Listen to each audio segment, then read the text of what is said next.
Hola, alumnos, bienvenidos a este último segmento de la historia de la iglesia, en la cual vamos a estar haciendo unas conclusiones y un pequeño repaso de todas las diferentes épocas que hemos estudiado juntos.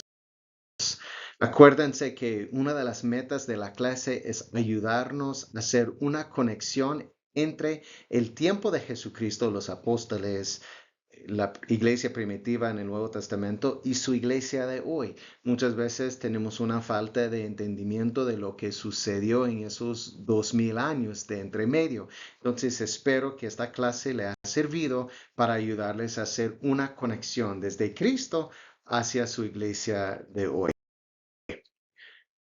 Acuérdense que en el libro de los Hechos, Cristo dijo a sus discípulos que recibirían poder cuando haya venido sobre ellos el Espíritu Santo y que serían testigos de Él en Jerusalén, en toda Judea, en Samaria y hasta lo último de la tierra. La palabra que utilizó mártires significa testigos, pero también trae un significado de alguien que da su vida por la causa en la cual cree. Entonces, esto lo vimos en la primera era, la era de los mártires, debido a un conflicto entre los valores del Imperio Romano y la Iglesia, que declaró que Cristo era el Señor, que era el Rey de sus vidas y que le debían lealtad completo a Él y no al sistema del Imperio Romano. Y eso causó un conflicto, un choque, resultando en varias etapas de persecución que marcó los primeros 300 años de la Iglesia.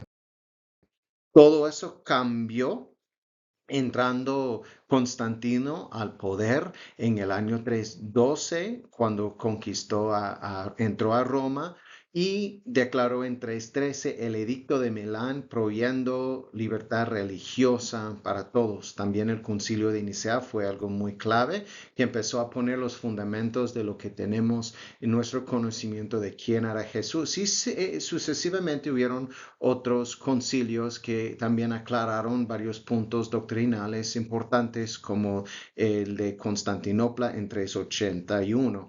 En el año 380, Teodosio declaró el Edicto de Tesalónica, declarando el cristianismo no solamente entre los dos otras religiones, sino que la religión oficial del Imperio Romano, que resultó también en persecuciones de otras religiones. Entonces vemos como que a veces se mueve de un lado para otro.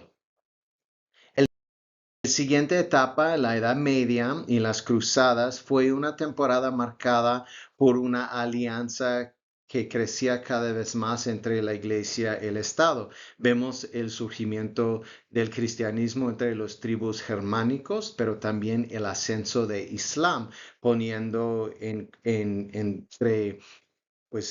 poniendo la situación donde hubo un conflicto entre la iglesia y el Islam. Entonces resultó desafortunadamente en esa temporada una serie de 8 cruzadas que fueran prácticamente dirigidas y declaradas justo por el Papa, y mucha gente creían que al dar su vida en las cruzadas pues, les garantiría una entrada en el cielo. Entonces vemos ese conflicto con los reinos terrenales, con el reino de Dios, y muchas veces esa mezcla que hubo en la Edad Media, vemos que resultó en uno de los periodos más tristes en la historia de la iglesia.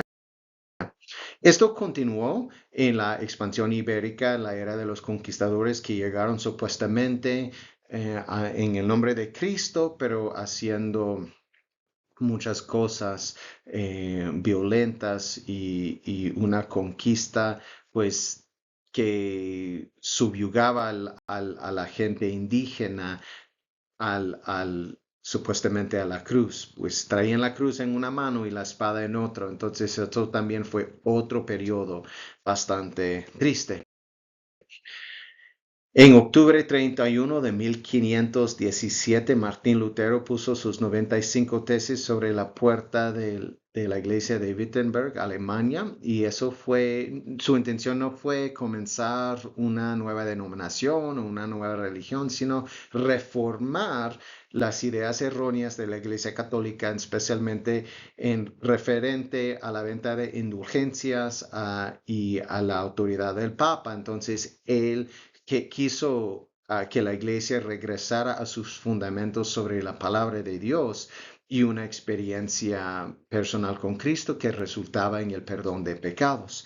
Entonces, esa reforma comenzó una serie de reformas en la reforma suiza, que se llama la reforma reformadora, y en los anabautistas, la reforma anglicana e incluso la contrarreforma en la Iglesia Católica.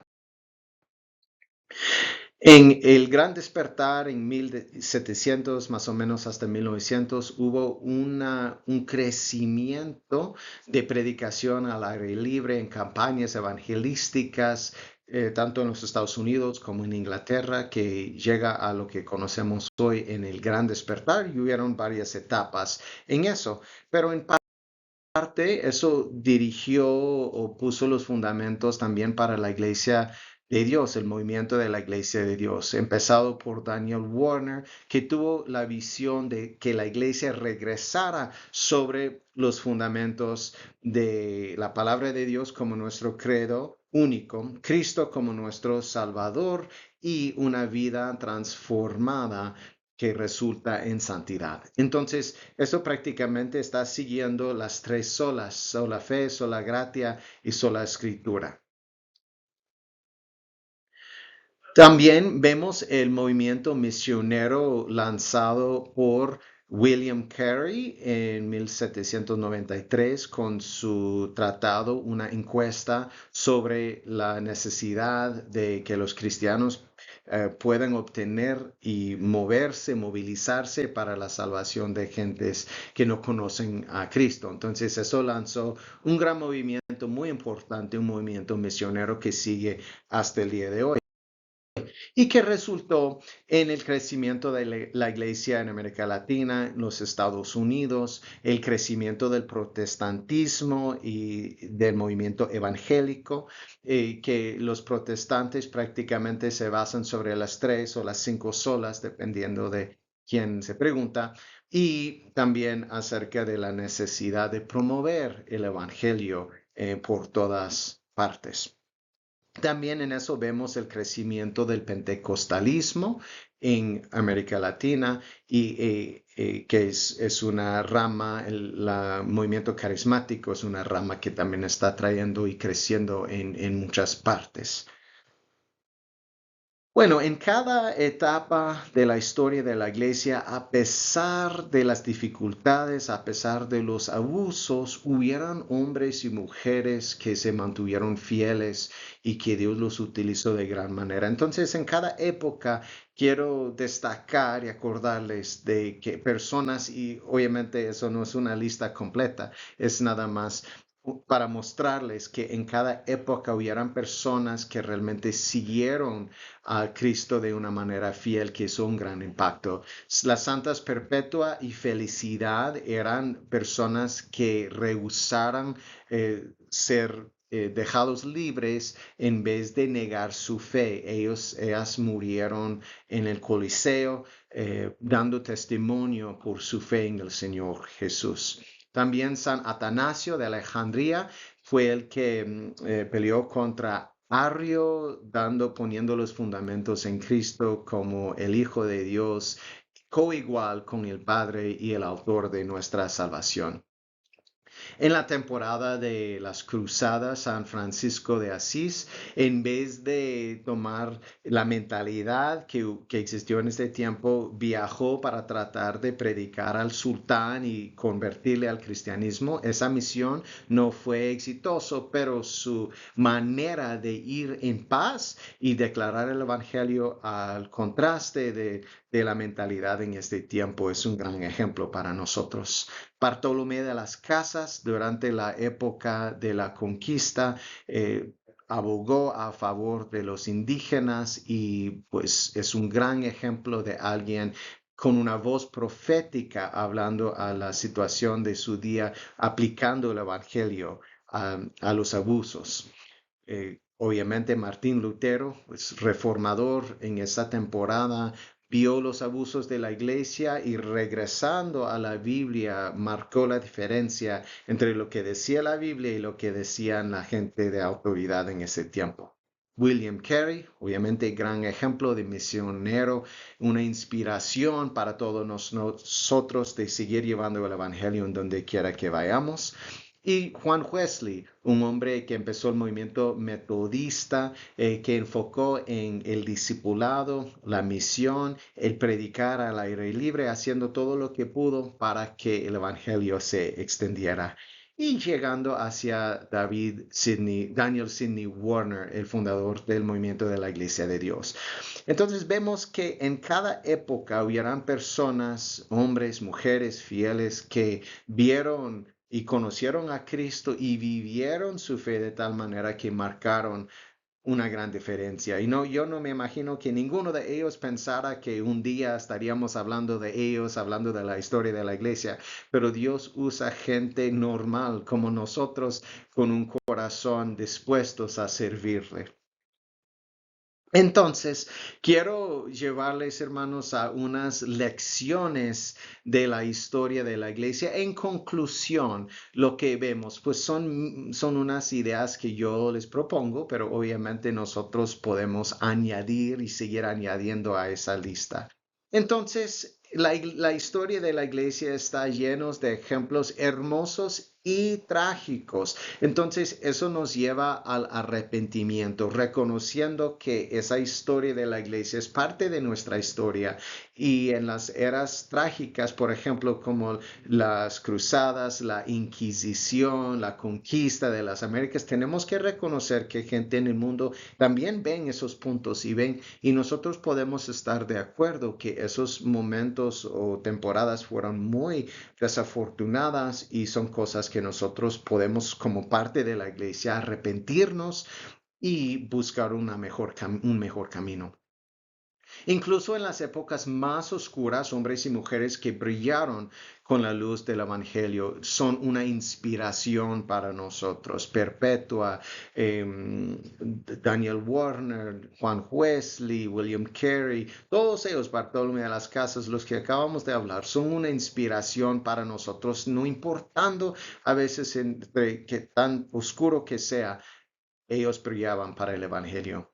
La iglesia siempre necesita reforma y eso nos lleva a humildad y valor.